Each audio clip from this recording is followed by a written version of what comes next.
Y'all, I need to vent. I need to vent, or I'm gonna lose my damn shit. I'm.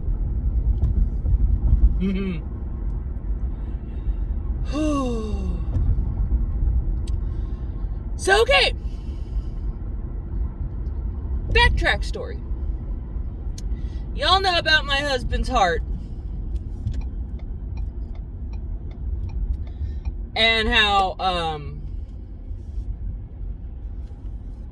he had an AFib. Basically, let's backtrack this. So he spent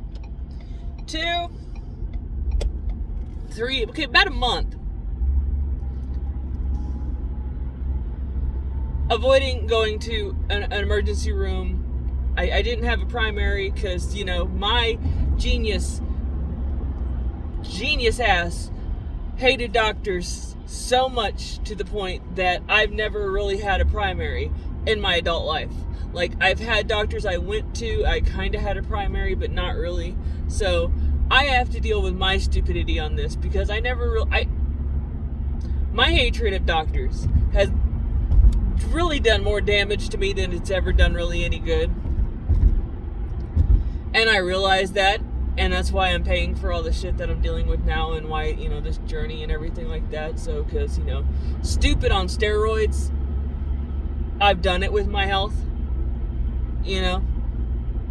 So, I'm learning so much now, because, you can only be stupid for so freaking long.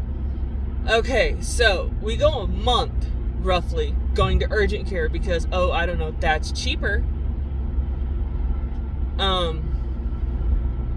And getting misdiagnosed after misdiagnosed, but we didn't know that at the time. To the point my husband's system starts shutting down, to where it's coming out both ends, and you can't stop hiccuping. Until I get to the point where I see that he's whiter than a ghost, and I rush him to the ER. I've never seen someone, they got him in and out, seconds, as soon as they took his blood pressure.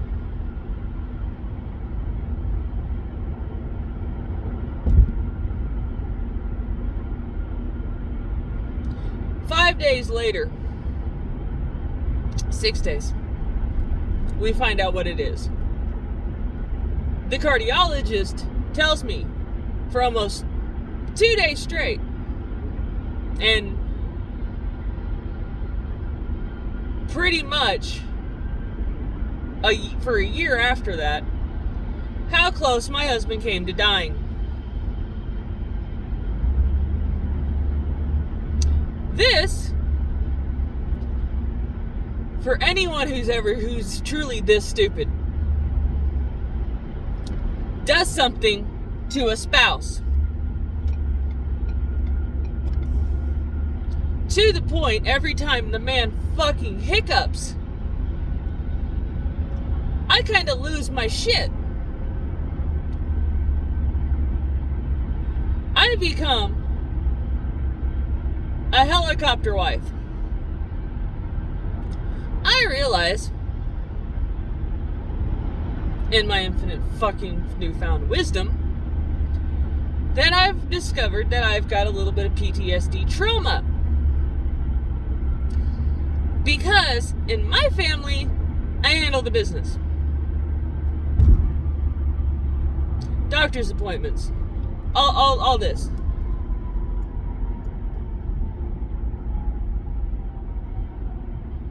I handle it.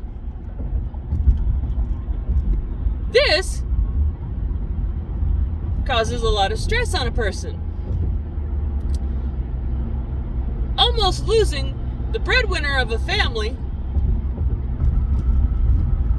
causes a lot of stress on a person. Finding your motherfucking soulmate and almost losing them does something to a person.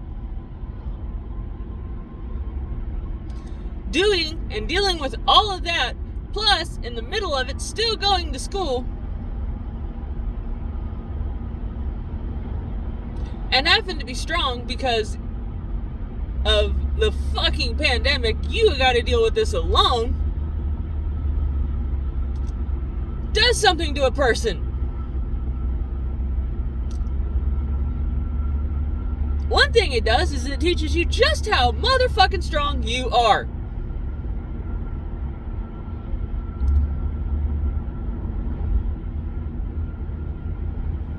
I have never been this strong in my entire life. I get around another human and I want to be, because I was born the baby of the fucking family, the one that couldn't lift a fucking hand to save her freaking life, and realizing just how fucking strong I am. Flash forward. I am still dealing with the repercussions of a year ago. His heart, anytime he hiccups, anytime he doesn't feel well, anytime the man damn near breathes wrong. I understand that most wives do not know as much about their husband's health as I do.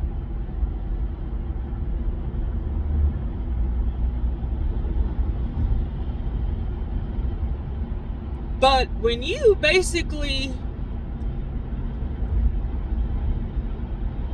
find something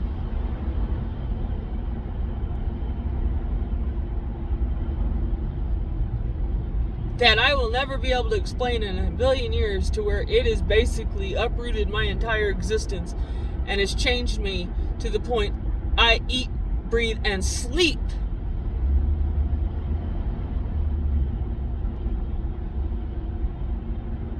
the path I'm going. Because of an individual, and because I'm trying to lengthen the time I have with the individual.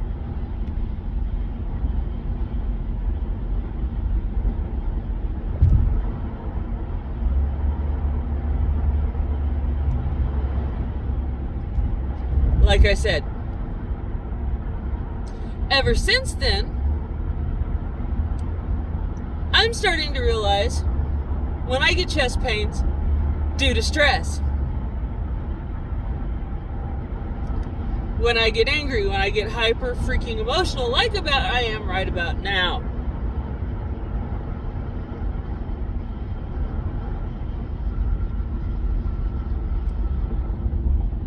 So when something isn't right, okay. So my day starts at about 5 o'clock in the morning and doesn't end until 11, 12 o'clock at night. On a good day. Last night, I didn't get to bed till about 1 o'clock at night.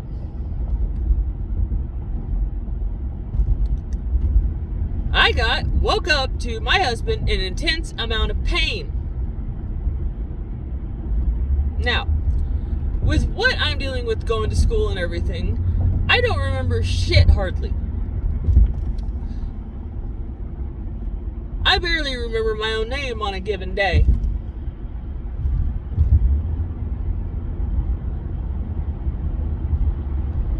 And I basically just got fast forward, like I always do, into a point where, guess what? Now I have to babysit.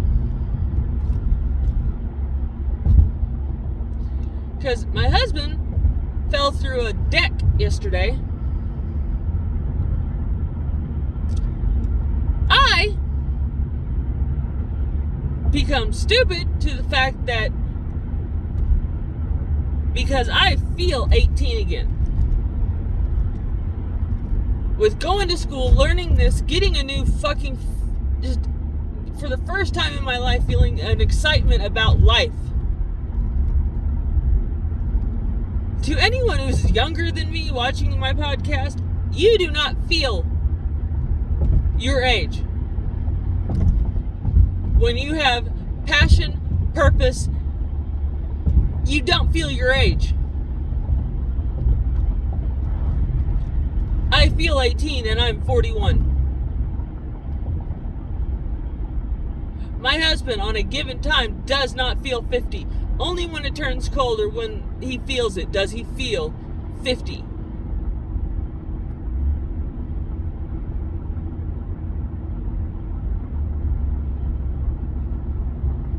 But our bodies are aging. We are our age. Your mind can play the tricks all at once too. And when you reach a certain age, you gotta look out for certain things. I, angry as I am, know that he had a heart condition. This did not occur to me when he falls through a damn deck. You're on blood thinners. This affects everything you do.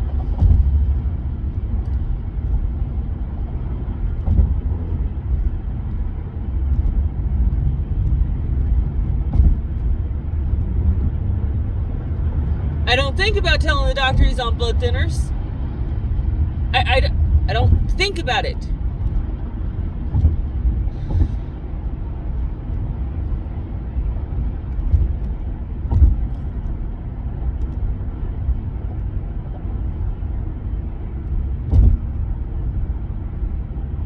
And in my head, he doesn't grasp the concept I can lose him when God takes him.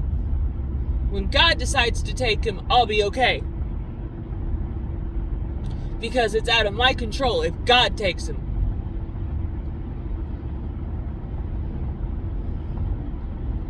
But if I cause it,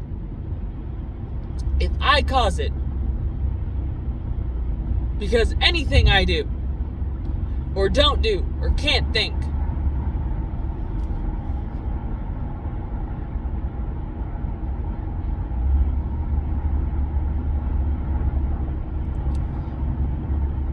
rewind. I was 22, 25. 16 years ago, so 20 would be 21 minus 4.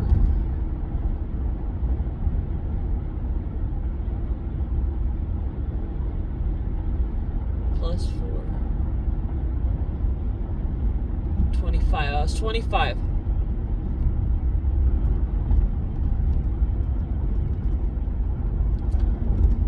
And I got pregnant.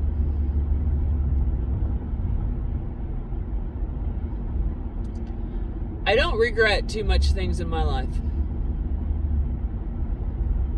I honestly have almost zero regrets but one. I was 25 and I was stupid.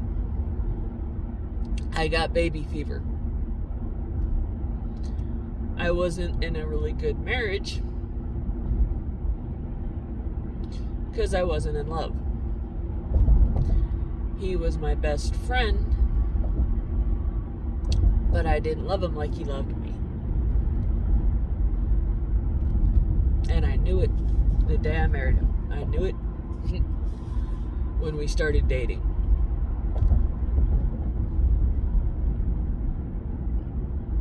I hate to use the word settled because to me that makes it sound like there was anything wrong with him. But for what I would have wanted, I settled. Because I never thought I could do any better. Not that there was anything wrong with him, but where he was and what he wanted was nothing like I wanted. It was in our ambition. It was in our direction of life where we were going. I didn't know what I wanted, but I wanted more. But everyone around us at the time was having babies, and I never wanted kids, and I said that specifically. He didn't either, but all of a sudden, my biological clock told me I did. So we started to try. I don't recommend just because someone that you love wants something like that you just go, oh, okay, I'm just going to change the way I feel about it and go with it. No.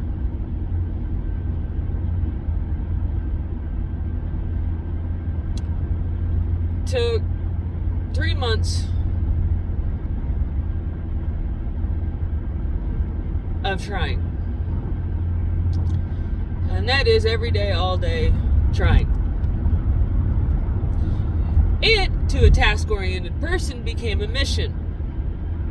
There was no thought of love and consideration. There was, I want to get pregnant. That was the mission. I didn't even really think it through. I literally just wanted one. God intervened. Or genetics, or biology, I don't know. But I got pregnant. I started showing signs real fucking quick. And there were twins on both sides of the family.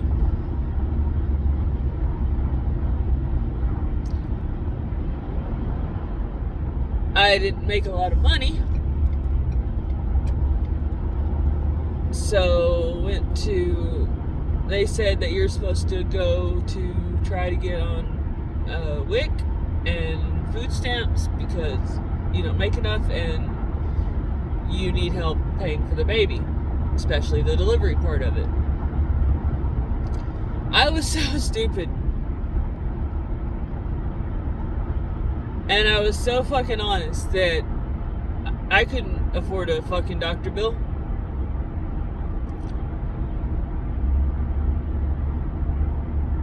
I tried WIC first, which was kind of stupid. Because I got turned down. They said I made too much.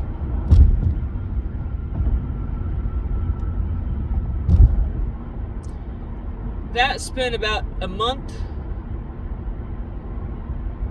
of high, intense stressing. Because if I couldn't get WIC because I made too much, then I couldn't get food stamps and I couldn't get the state to help me pay for the pregnancy.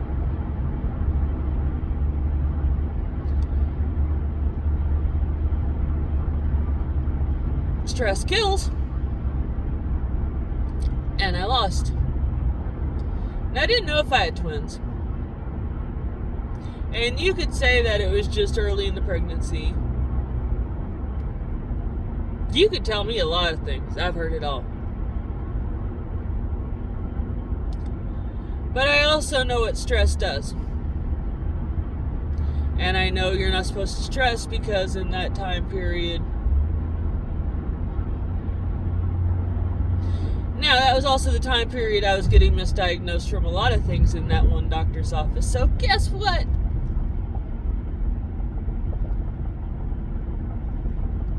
And I went to a state-funded health department to find out I was pregnant. So there could be 100 different things that could have happened. I might have not have been pregnant.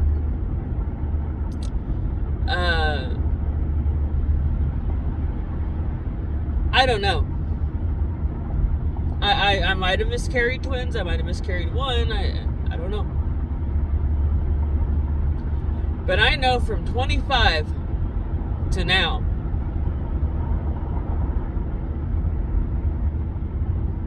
the one regret I have is I still blame myself for killing my kid.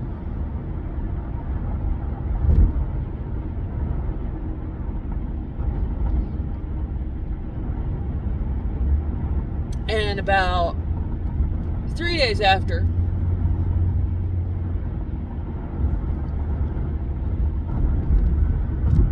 my sister gave birth. Well, my sister gave birth to a kid at the same time I was going to.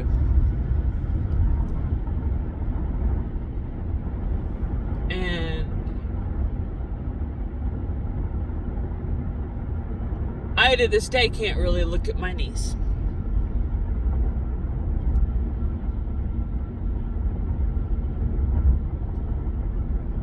To this day, I can't really even really look.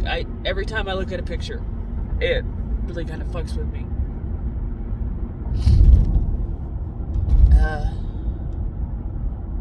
not her fault. I think I told her. And that's why that your aunt hasn't really been in your life. And that's wrong, but it is what it is.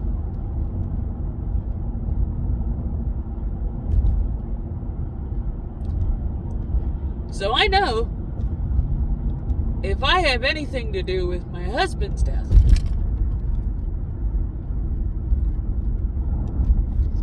that might break me. That would break me.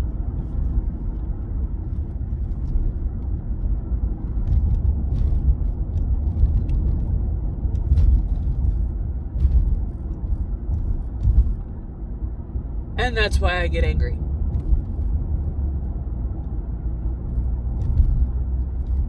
Is because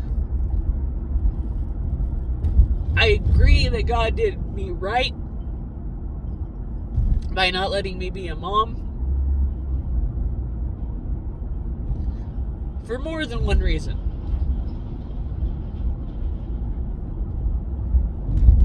One, I probably would have never left my husband. And if I did,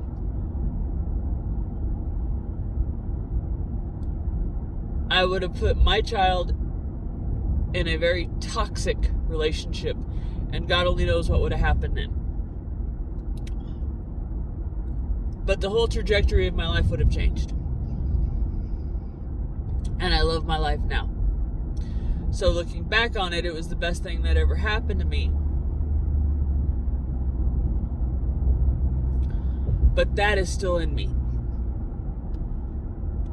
Deep down, that is still in me.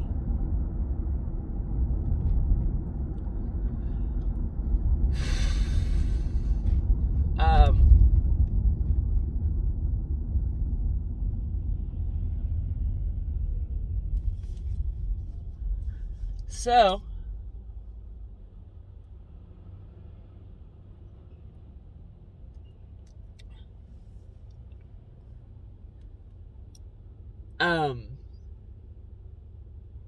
yeah. And when God gave me this gift,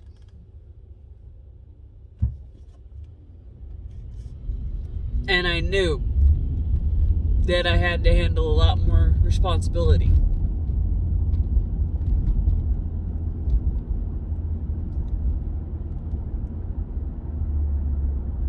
And when he had his heart attack,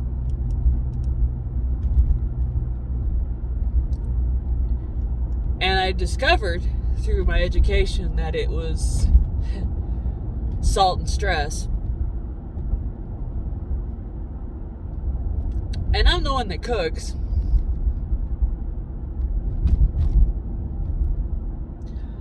This is kind of why I started helping with the caregivers' thought process. Because you blame yourself when you cook dinners and it's the sodium. And you really blame yourself. And in this day and age, with the amount of information that's in this world, ignorance isn't really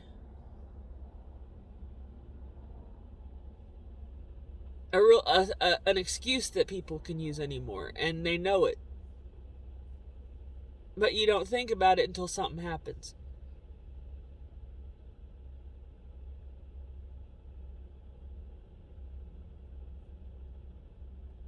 You really don't. That's why I got on this journey, because you don't know what you don't know till something happens. When I got misdiagnosed with the STD, I didn't think about getting a second opinion. I didn't know to. And I don't think I was in the frame of mind to actually listen. If someone said it, I don't remember. I'm pretty sure probably people have told me. I'm pretty sure they did. I just, at the time, I don't remember. Half the times I got misdiagnosed, I started going for a second opinion after that, and I kept getting the same response. It doesn't matter if you get three opinions of the same opinion. If you don't get the right person to really look into something, you're still going to get the wrong diagnosis. Three people can still diagnose you wrong, because a lot of times they listen to their counterparts. They listen to other doctors. Well, George said this, and I know he's a really smart guy, so, they get aggravated because you're questioning them, because they're human. That's why the human condition fascinates me so much. We put doctors and people that are in medical professionals on pedestals, but we forget the fact of the human quality, the human aspect of it. The human aspect of it, they go to school, they spend a lot of money to go to school, and they do the best they can, and whether they're A students, B students, or C students, they get these degrees. They basically spend their life working with these people every day, other doctors and stuff like that, and they talk to other professionals, and they get to know them, and they know, and they get to talking to each other, because they have to talk to each other hey, I have this patient, and this patient's going through this. Have you dealt with this before? And they keep doing this back and forth, and then they get this friendship going, this working relationship going. Once they get the working relationship going, you have a connection. You have the connection. You're apt to believe your friends if they tell you something. So if George said this is what it was, your mind trusts an individual, and even though you will run other tests, your first instinct, and the one that your mind will start looking for that answer, it will start looking for that answer. We already know that the mind does this on a normal basis. You cannot think that people are above the law of humanity, and that's a law of humanity. It is a law of humanity. So that could happen.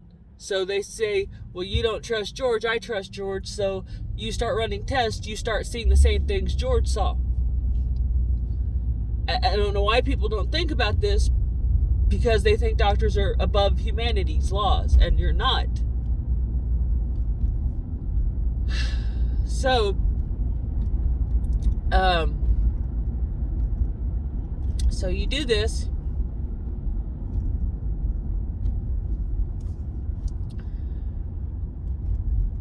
So second opinions aren't always best unless you want to go to another damn state where they don't know George, or make sure they don't know George. Just make sure they don't know George, I don't know. But yeah.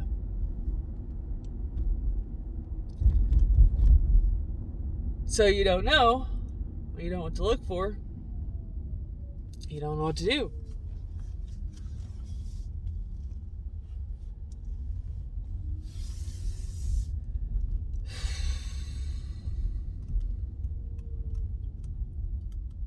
But that's where I'm at.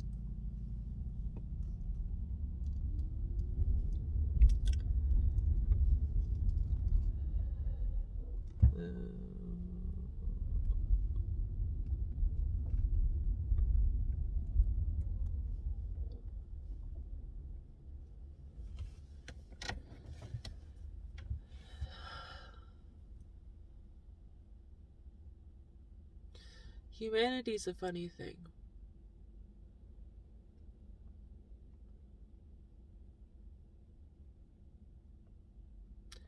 And your mind can convince you of anything.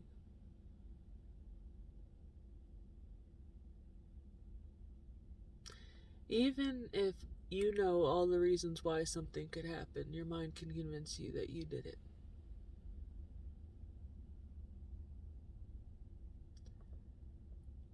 And if you are so convinced that you did something like that, like harm another person,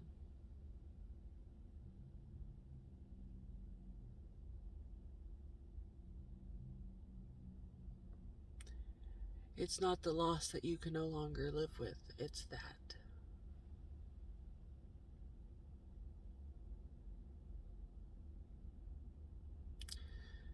Because that is almost like a bindweed that'll wrap up around inside of you and keep you. Now my husband's fine.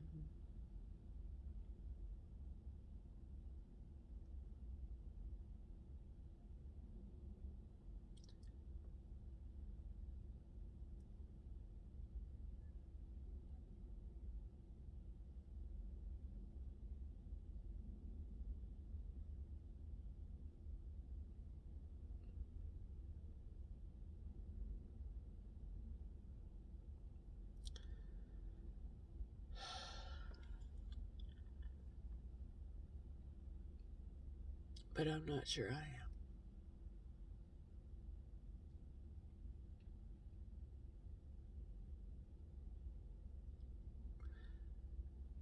And that's why I'm learning everything I can.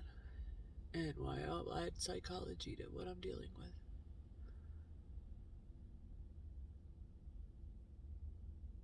Because why I'm working as hard as I am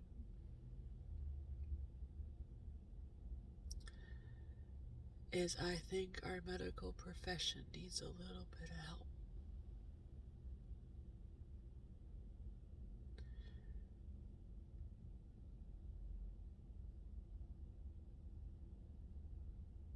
Because there's a lot of people like me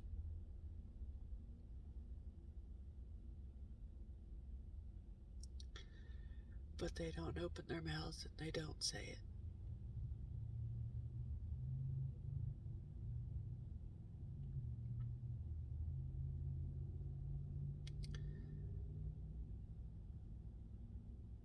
And I want to thank you guys for being there.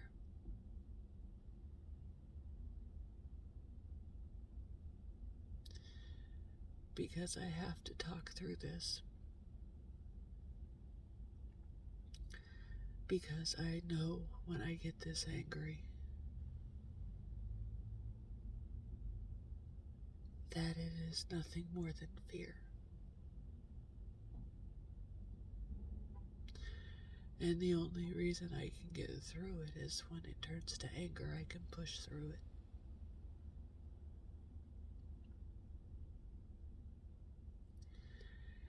Now, I know you're not supposed to put things on Facebook, yada, yada, yada. But I'm going to put this one on Facebook and YouTube.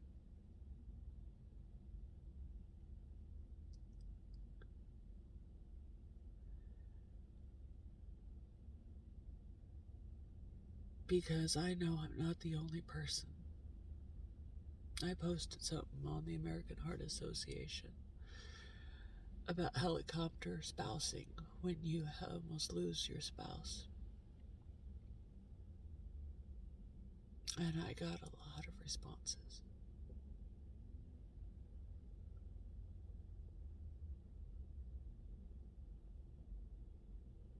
Because the mind is a very tricky battlefield, and it will convince you of things.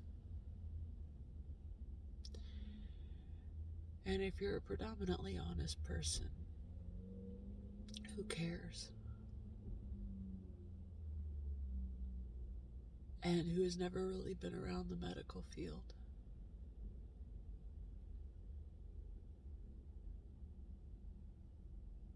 and you almost lose somebody, and you start looking at the information, and the first thing it tells you is diet. And you cook.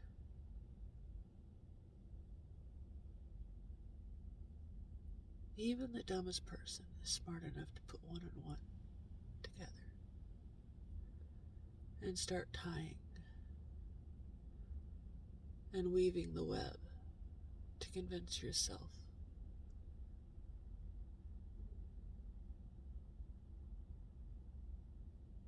that this great, big, bright, beautiful soul died because of you.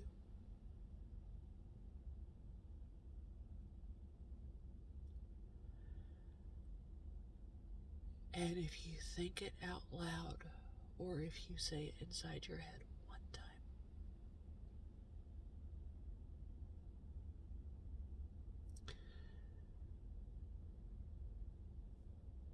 it starts the cycle. And if you can't get out of that cycle, it leads you to a very dark place.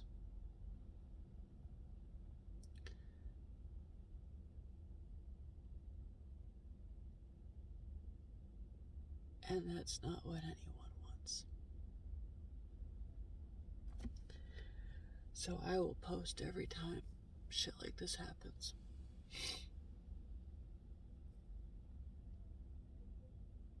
For no other reason than to hopefully help someone else.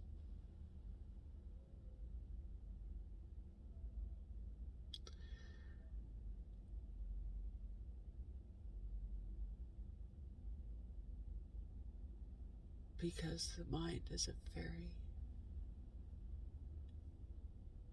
very interesting place.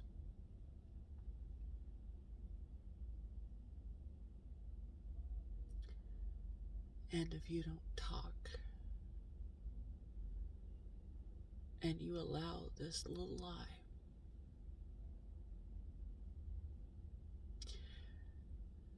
because, and it is a lie,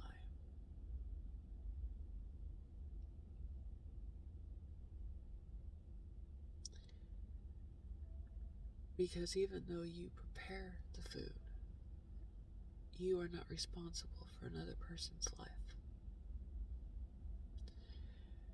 Because it's not only you that needs to be informed, it's the other person.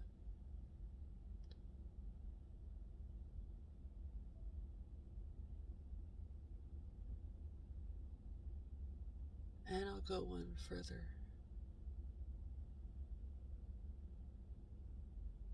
There is a lot of education out there.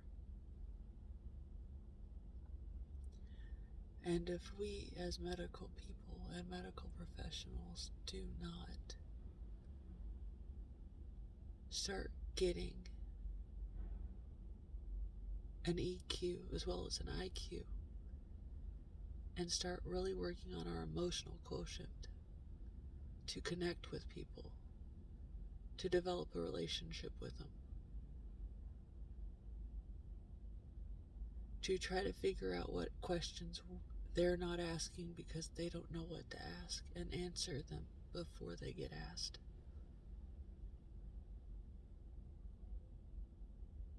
Then are we really doing our jobs?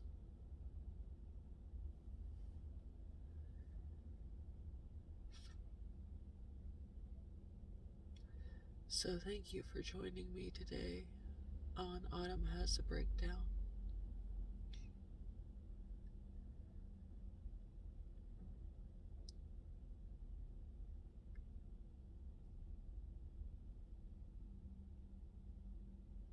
And thank you for allowing me to live my purpose. And I hope once I finally get my degrees and get my license,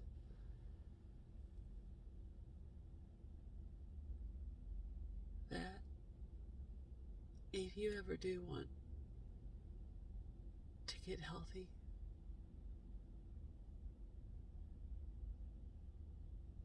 you'll hit me up. Love y'all.